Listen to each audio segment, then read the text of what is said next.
new actors like Turkey and the GCC countries have been highly active in a number of areas. But to start with, they were engaging in the areas of trade, commerce, humanitarian aid, and the non-threatening activities.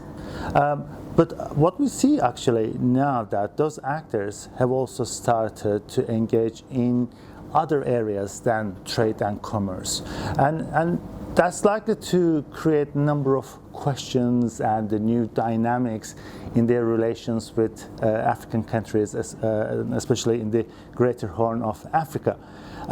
For example, Turkey's engagement in Somalia since 2011. It started with a humanitarian perspective, running IDP camps, helping orphans of the war, or clearing debris and rubbish from the streets of Mogadishu.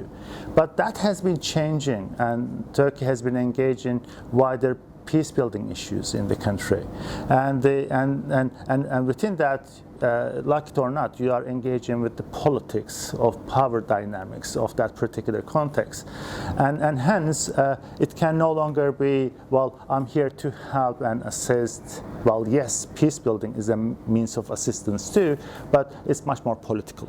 So I think then we need to understand these new actors will need to face a number of new challenges in their engagement with African countries. For example, whether or not they have the capacities and capabilities in dealing with such matters. Because if you are dealing with peace building, then you are dealing with conflicts, root causes of the conflicts.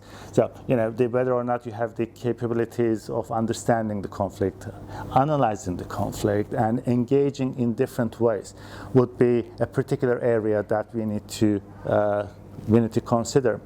The second issue is the engagement of new actors with traditional actors like US, like EU, because the trust relations between those actors, traditional and new actors, have been quite interesting. For example, again in the context of Somalia, what the Turkish assistance has managed to do has been exposing the inefficiencies of the traditional actors, especially in the eyes of Somalis.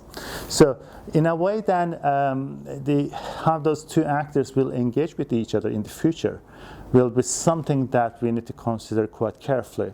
And the vertical and horizontal trust relations in terms of aid agencies, but also from the government to government.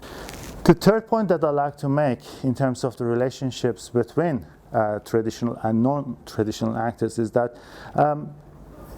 to a large extent, when you speak to African communities and their perception of the Western assistance, what you would find out is that there is a high level of skepticism in terms of the motivations of the Western countries, why they are operating in their countries. And without romanticizing the new actors and their engagement too much, I think there is always that juxtaposition that actors like Turkey is perceived as more non-political, and they are here to help us. And I suppose one of the reasons there's a positive perception of Turkish assistance is that the way Turkey has engaged in Somalia. For example, the Turkish aid presence in the streets of Mogadishu. So they don't operate from Nairobi or from the peace camp by the airport, but they are very much in Mogadishu, living with communities.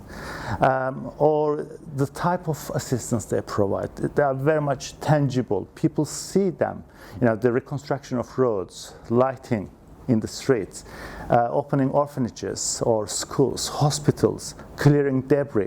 So that kind of tangible assistance really has a huge impact in the lives of people.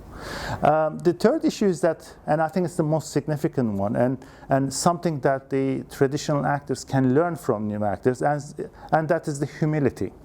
It seems to me that new actors go and work with African countries in the Greater Horn of Africa with a kind of a level of humility.